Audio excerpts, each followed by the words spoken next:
ఖమ్మం జిల్లాలో ఈ రూరల్ మండలంలో పొంగలేటి శ్రీను గాని ఈ రాజకీయ నాయకులు ఎక్కడ నిల్చున్నా కూడా చెప్పులు తీసుకుని ఉరికిస్తారు. ఓట్లేసినావుగా, ఓట్లకు వచ్చినావుగా, కాళ్ళు పట్టుకున్నావుగా వంగి నన్ను గెలిపియండి మీకు మిద్దరికి ఎక్కి కూర్చోబెడతారని. ఏది మిద్దకైతే కర్ర కూర్చున్నాడు కూర్చుండీడు.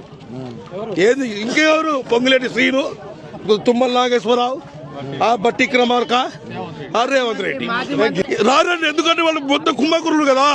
వాళ్ళు ఇప్పుడు వస్తే మళ్ళీ ఇది మొత్తం పీకలు పట్టుకుంటారు. ఇప్పుడు రారు. ఇప్పుడు ఎందుకంటే మున్సిపాలిటీ ఎలక్షన్ కూడా అయిపోయినాయి కదా. ఇప్పుడు మాతో ఏ పని ఉండదు వాళ్ళకి. బాధ్యత ఉండదు. ఇప్పుడు వాళ్ళు ఏసీలలో హాయిగా కావాల్సింది తిండి తినకుండా, వాళ్ళు కావాల్సిన అధికారులు చేసుకుంటా హాయిగా ఉన్నారు. ఇప్పుడు వాళ్ళు బయటకు ఎందుకు వస్తారండి?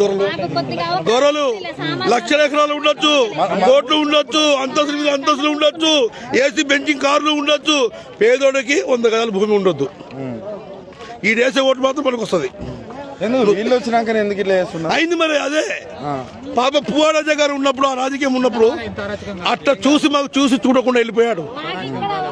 మాకు చూసి చూడకుండా వెళ్ళిపోయాడు. మేము కరెంట్ లాక్కున్నాం, మమ్మల్ని ఎవడు ఏమల్లా. మేము నీళ్లు మేము మోటార్లు పెట్టుకున్నాం, మమ్మల్ని ఎవడు ఏమల్లా. కాంగ్రెస్ రాజకీయం వచ్చింది, దొంగ రాజకీయం అయిపోయింది. ప్రమాణం పూర్తిగా చెప్తున్నాం. మా పిల్లలు స్టార్ట్ చేసి మేము మొత్తం కాంగ్రెస్కి ఓటేసినాం. మాకు కాంగ్రెస్ కావాలి, కాంగ్రెస్ ఓటేసినాం. కానీ మాకు ఏది చేయలేదు. ఇక నుంచి ఈ ఖమ్మం జిల్లాలో ఈ రూరల్ మండలంలో పొంగలేటి శ్రీను గాని ఈ రాజకీయ నాయకులు ఎక్కడ నిల్చున్నా కూడా చెప్పులు తీసుకుని ఉరికిస్తారు. అంత కోపం ఉందా? అంత కోపం కాదు, కడుపు రగిలిపోతుంది. అది లేదు సార్. ఇప్పుడు నీళ్లు లేవు, మాకి మంచి నీళ్లు లేవు, పేదలు ఎండుకుపోతున్నాయి. యాడిగో ఈ బెల్లలు పడుకుంటాము, ఇక ఇక్కడే పడుకుంటాము. మా సామాన్లు కూడా ఏడున్నాయి తెలియదు. మొత్తం మట్టి కప్పారు. మాకు టైం కూడా ఇవ్వలేదు, వండుకోవడానికి కూడా ఏమీ లేవు సార్. ఏమి లేవు. ఏమి మరి వాళ్ళ పాప రాజకీయ నాయకులు పాప కూడా సార్. అన్ని అనుమతి వాళ్ళు.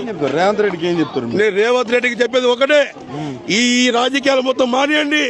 మీరు ప్రజారాజ్యం అన్నారు, పేదల రాజ్యం అన్నారు, హస్తం పార్టీకి ఓటేయండి అన్నారు. మేము వేసాం కాబట్టి, మీరు గెలిచారు కాబట్టి మాకు న్యాయం చెయ్యాలా. మాకు న్యాయం చేయాలా. చెయ్యకపోతే మాత్రం మందు డబ్బాలు తీసుకొని ఇక్కడ కూర్చుంటాం. ఖమ్మంలో మళ్ళీ కాంగ్రెస్ పార్టీ అనేది బుడేదే కూడా చేస్తాం. ఇది మాత్రం పక్క. ఇది రాసి పెట్టుకొని ఈ తారీఖు నుంచి మళ్ళా కాంగ్రెస్ పార్టీ ప్రభుత్వం అనేది పుట్టు పురాణం కూడా చేస్తాం.